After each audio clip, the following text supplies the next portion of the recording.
नोएडा शहर में सुरेश अपनी मां रामकली और पिता प्रदीप के साथ रहता था। वो एक बड़े हॉस्पिटल में डॉक्टर था और अच्छा पैसा कमाता था। माँ मैं निकल रहा हूँ, बाय। अरे रुक जा, नाश्ता तो किया कर, रोज तुझे समझाना पड़ता है। अगर मैं अपने आप समझ जाऊंगा तो आप मुझे रोज टोकोगी कैसे? अच्छा ज्यादा बातें मत बना, चल बैठ, मैं नाश्ता देती हूँ। सुरेश नाश्ता करने बैठ जाता है और तभी अचानक उसका फोन बजता है। उसे पता चलता है कि उसके दोस्त ऋषि की मौत हो गई है। उसके पैरों तले जमीन खिसक जाती है। नहीं नहीं, ये नहीं हो सकता। नहीं नहीं नहीं नहीं। क्या हुआ बेटा? ऋषि नहीं रहा। अरे ऐसा कैसे हो सकता है? मैं उसके घर जा रहा हूँ। हाँ बेटा, जल्दी जा। सुरेश फौरन कार उठाता है और उसके घर पहुंचता है। इंस्पेक्टर साहब, आप यहाँ क्या कर रहे हैं? क्या हुआ है? हमें इसके पड़ोसी ने फोन करके बुलाया क्योंकि इसकी मौत बिल्कुल नेचुरल नहीं है। मर्डर या सुसाइड भी हो सकता है, इसलिए अब इसकी बॉडी पोस्टमार्टम के लिए जाएगी। Oh god, I can't believe it. अगले दिन सुरेश सुबह उठकर हॉस्पिटल जाता है, लेकिन उसके मन में सिर्फ ऋषि की मौत का ख्याल चल रहा था। उसे अचानक याद आता है कि आज पोस्टमार्टम रिपोर्ट आनी है। वो तुरंत पुलिस स्टेशन पहुंचता है। इंस्पेक्टर साहब, क्या ऋषि की पोस्टमार्टम रिपोर्ट आ गई? हाँ, रिपोर्ट आ गई है। तो क्या पता चला? रिपोर्ट के मुताबिक ऋषि की मौत ड्रग ओवरडोज से हुई है। Drug overdose? ये कैसे हो सकता है? ऋषि ऐसा नहीं था। हमें भी यही लगा था, लेकिन रिपोर्ट साफ साफ दिखा रही है कि ऋषि पिछले काफी समय से ये ड्रग ले रहा था। हे भगवान, ये क्या हो गया? सुरेश के मन में हजारों सवाल उठने लगे। वो खुद को दोषी मानने लगा कि वो अपने दोस्त की परेशानी को नहीं समझ पाया। वो पुलिस स्टेशन से बाहर निकल गया और उसने तुरंत अपने पिता को फोन किया और सारी बातें बताईं। बेटा, जो हो गया उसे बदला नहीं जा सकता। तुम अपने आप को दोष मत दो। नहीं पापा, मुझे कुछ करना होगा। मैं इस ट्रक के बारे में और जानना चाहता हूँ। छोड़ना बेटा, क्या करेगा उसके बारे में जानकर? नहीं पापा, ये ड्रग्स बेचने वाले लोगों की जिंदगी खराब कर रहे हैं। मुझे बहुत गुस्सा आ रहा है। सुरेश वापस पुलिस स्टेशन के अंदर जाता है और इंस्पेक्टर से उस ड्रग के बारे में पूछता है। इंस्पेक्टर बताता है, दरअसल ये ड्रग आजकल शहर में एक गिरोह के द्वारा बेची जा रही है। हम इस गिरोह की तलाश में हैं, लेकिन अभी तक हमें कोई ठोस सबूत नहीं मिला है। तो आप लोग क्या कर रहे हैं? अगर आप लोग जल्दी कुछ नहीं करेंगे तो और लोग भी ऐसे ही मरते रहेंगे। देखिए, हम अपनी पूरी कोशिश कर रहे हैं, समझे? लेकिन ये चीजें समय लेती हैं। आप इस मामले में दखल न दें और हमें अपना काम करने दें। लेकिन ये आपके काम का नतीजा है कि मेरे दोस्त की जान गई है। अगर आप लोग सतर्क होते तो ये गिरोह कब का पकड़ा जा चुका होता। डॉक्टर सुरेश, अगर आप यहाँ और रुकेंगे तो मैं आपको इस मामले में अरेस्ट भी कर सकता हूँ। चाहिए और अपना काम कीजिए, हमें अपना काम करने दीजिए। सुरेश का गुस्सा और बढ़ जाता है। उसे लगता है कि पुलिस सही तरीके से अपना काम नहीं कर रही। वो वहाँ से निकल जाता है, लेकिन उसके मन में अब एक ही ख्याल था, इस ड्रग गिरोह को पकड़वाने का। सुरेश पुलिस स्टेशन से गुस्से में निकलकर अपने घर की ओर चल पड़ता है। रास्ते में उसे अचानक भूख लगती है और उसे एक एग ऑमलेट वाले की दुकान नजर आती है। चलो थोड़ा कुछ खा लेता हूँ, शायद इससे मेरा दिमाग शांत हो जाए। वो एग ऑमलेट वाले के पास जाता है और एक ऑमलेट का ऑर्डर देता है। भैया, एक एग ऑमलेट बना दो। कितने का है? 15 रुपए का। अभी आपको एकदम ताजा और गर्म ऑमलेट बना कर देता हूँ। भैया, आपका ऑमलेट तो बाकियों से काफी सस्ता है। कैसे चला लेते हो दुकान? इसमें तो कोई खास कमाई नहीं होती होगी। अरे साहब, जैसे तैसे चला लेते हैं, आप चिंता ना करें, बस खाइए। सुरेश को एग ऑमलेट वाले पर शक होने लगता है। जब उसे मौका मिलता है तो वो धीरे से ऑमलेट वाले के किचन में झांकने की कोशिश करता है। देखता हूँ क्या चल रहा है यहाँ पर। कहीं ये कोई मिलावट तो नहीं कर रहा है जो इतना सस्ता बेच रहा है। सुरेश जैसे ही किचन में कदम रखता है उसके होश उड़ जाते हैं। वहाँ उसे ड्रग्स के पैकेट्स दिखाई देते हैं। ये क्या हो रहा है यहाँ? सुरेश की आंखें बड़ी हो जाती हैं। अब वो समझ चुका था कि ये एग ऑमलेट बेचने की दुकान सिर्फ एक बहाना है। असल में ये एक ड्रग डीलर है। ये तो वही ड्रग है जिसकी वजह से ऋषि की मौत हुई थी। मुझे पुलिस को तुरंत बुलाना होगा। सुरेश फौरन अपने मोबाइल से पुलिस को कॉल करने की कोशिश करता है, पर कॉल लगती नहीं। उसी समय उसकी दुकान पर एक पुलिस वाला आ जाता है। सुरेश उसके पास जाता है और धीरे से उससे कहता है, इंस्पेक्टर साहब, ये एग ऑमलेट वाला असल में ड्रग डीलर है। किचन में चलिए, आपको सबूत मिल जाएगा। ऐसा है तो तुम चलो, मैं पीछे पीछे आता हूँ।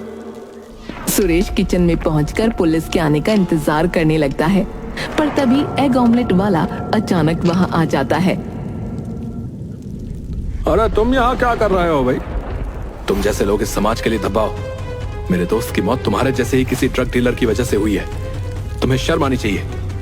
अरे सुनो भाई सुनो, तुम गुस्से में हो, मैं समझ सकता हूँ, लेकिन मैं तुम्हें एक ऑफर देना चाहता हूँ। क्या बकवास कर रहे हो? देखो, तुम पैसे ले लो और मेरे पार्टनर बन जाओ। हम दोनों मिलकर बहुत पैसा कमा सकते हैं, समझे? तुमने मेरे दोस्त की जान ली है और अब मुझे रिश्वत देने की कोशिश कर रहे हो। तुम्हारे जैसे लोग इस दुनिया में रहने के लायक नहीं है, समझे? इसी बीच पुलिस वाला वहां पहुंच जाता है, लेकिन जब सुरेश उनसे बात करने की कोशिश करता है तो वो ये देखकर हैरान रह जाता है कि पुलिस वाला भी एग ऑमलेट वाले के साथ मिला हुआ है। क्या आप भी इसमें शामिल हैं? क्या हो गया है इस दुनिया को? मैं इस मामले को आपके सीनियर अधिकारियों तक ले जाऊंगा। आप सबको इसका अंजाम भुगतना पड़ेगा। देखो डॉक्टर साहब, आप हमें धमकी मत दो, वरना आपके लिए परेशानी खड़ी हो जाएगी, समझे? अरे नहीं नहीं, रुको, हम तुम्हें सच बताते हैं। फिर एग ऑमलेट वाला और पुलिस इंस्पेक्टर दोनों अपना आईडी कार्ड दिखाते हैं और बताते हैं कि वो असल में पुलिस वाले हैं। अरे हम असली पुलिस वाले हैं और ये सब एक सीक्रेट ऑपरेशन है, समझे? मेरा नाम रोहन है और ये करण है। हम असली ड्रग डीलरों और उनके बॉस को पकड़ने के लिए अंडर कवर काम कर रहे हैं, समझे? ये जो तुमने किचन में देखा वो असली ड्रग नहीं है। ओह, आई एम सो सॉरी। अगर ऐसा है तो मैं भी आपकी मदद करना चाहता हूँ। मेरे लिए ये एक पर्सनल मैटर है। अरे ये बहुत खतरनाक काम है, हम तुम्हें इसमें शामिल नहीं कर सकते। प्लीज, मैं मदद करना चाहता हूँ, ये मेरे लिए जरूरी है। पुलिस वाले पहले तो मना करते हैं, लेकिन सुरेश के जोर देने पर वो मान जाते हैं। ठीक है, अगर तुम इतने ही अड़े हुए हो तो सुनो, तुम किसी असली ड्रग डीलर से ड्रग खरीदने की कोशिश करो और बातों बातों में उसे रोहन के बारे में बता दो। कहो कि ये एग ऑमलेट वाला नकली ड्रग बेचता है और इसकी वजह से मार्केट में उनके ड्रग का नाम खराब हो रहा है। समझ गया, मैं ये काम करूंगा। सुरेश पुलिस वालों की योजना के अनुसार अपने रूप को बदलता है और चेहरे पर हल्की दाढ़ी और आंखों में काला चश्मा लगाकर एक ड्रग डीलर की तलाश में निकल पड़ता है। चलो सुरेश, अब ये तेरी असली परीक्षा है। तुझे ये काम किसी भी कीमत पर करना ही होगा। शहर की अंधेरी गलियों और कोनों में सुरेश कई बार नकली पहचान के साथ पहुंचता, लेकिन उसे कोई बड़ा ड्रग डीलर नहीं मिलता। ये काम जितना सोचा था उससे कहीं ज्यादा मुश्किल साबित हो रहा था, लेकिन सुरेश हार मानने वालों में से नहीं था। सुन, मुझे असली माल चाहिए और तुम्हारी इन बकवास चीजों में मेरा कोई इंटरेस्ट नहीं है, समझे? मुझे किसी बड़े आदमी से मिलवा। बड़े आदमी से? भाई तो ऐसे किसी से मिलते नहीं बे। वैसे भी तुझे असली माल क्यों चाहिए रे? क्योंकि मैं बिजनेस में बड़ा खेल खेलना चाहता हूँ। ये छोटा मोटा काम मेरे लिए नहीं है। अब अगर तेरे पास मेरे काम की कोई चीज नहीं है तो मैं किसी और को ढूंढ लूंगा। वो लोग अभी ये बात कर ही रही थी कि वहाँ पुलिस पहुँच गई और उन्होंने सुरेश को पकड़ लिया। पेडलर भाग निकला। अरे आप लोग मुझे क्यों पकड़ रहे हैं? मैं तो आपका ही काम कर रहा हूं। अरे क्या बक रहा है तू? है अपना मुंह बंद रख। पुलिस उसे ले जाकर हवालात में बंद कर देती है। उसकी समझ में कुछ नहीं आता कि ये क्या हुआ। वो चिल्लाता है, अरे अरे मुझे आपके अंडरकवर इंस्पेक्टर करण और रोहन ने ये करने के लिए कहा था ताकि इस ड्रग्स के रैकेट के पीछे के मास्टरमाइंड को पकड़ा जा सके। अरे किसी और को बेवकूफ बनाना, समझे? इंस्पेक्टर करण मैं ही हूँ और रोहन नाम का तो कोई पुलिस वाला है ही नहीं यहाँ। और दूसरी बात, हमने कोई अंडरकवर पुलिस वाले इस केस के लिए नहीं भेजे हैं, समझे? ये सुनकर तो सुरेश के पैरों तले जमीन ही खिसक गई, क्योंकि अब उसे समझ में आया कि वो दोनों असल में ड्रग डीलर ही थे, कोई पुलिस वाले नहीं। अगर ऐसा है तो मेरी बात का यकीन करिए इंस्पेक्टर साहब, वो एग ऑमलेट वाला और उसका साथी ड्रग डीलर है। प्लीज उसकी दुकान पर जाइए, आपको उसके किचन में सारे सबूत मिल जाएंगे। अरे मुंह बंद कर ले वरना तेरी टांगे तोड़ दूंगा, बता रहा हूं। सुरेश ने उस पुलिस वाले को बहुत समझाया, साथ ही अपने दोस्त ऋषि के बारे में भी बताया।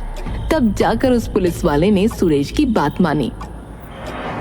ठीक है, हमें उस ऑमलेट वाले के पास लेकर चल।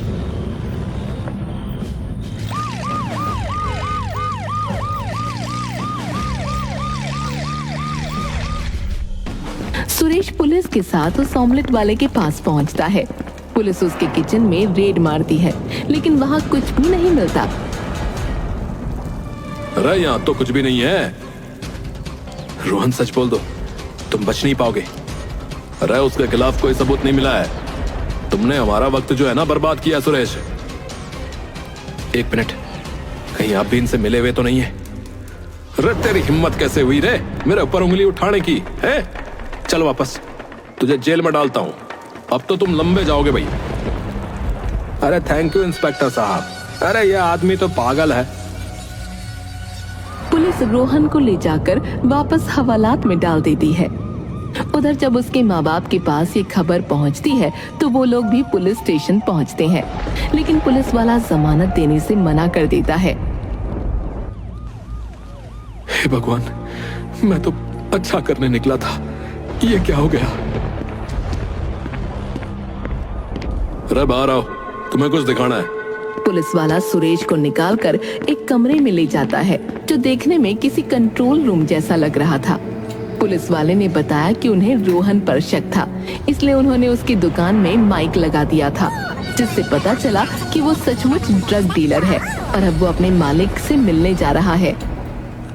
तो आपने मुझे जेल में क्यों डाला और जमानत क्यों नहीं दी? अरे ताकि उसे और उसके मालिक को शक ना हो भाई। अब हमारे साथ चलो, हम इस रैकेट के मास्टरमाइंड को पकड़ने जा रहे हैं। वो लोग रोहन का पीछा करते हैं। रोहन एक गोडाउन में पहुंचता है। पुलिस धावा बोलकर उन लोगों को पकड़ लेती है और मास्टरमाइंड के रूप में सामने आता है सुरेश का बाप प्रदीप। पापा, आप तुम लोग यहाँ? हाँ भाई, हम लोग यहाँ।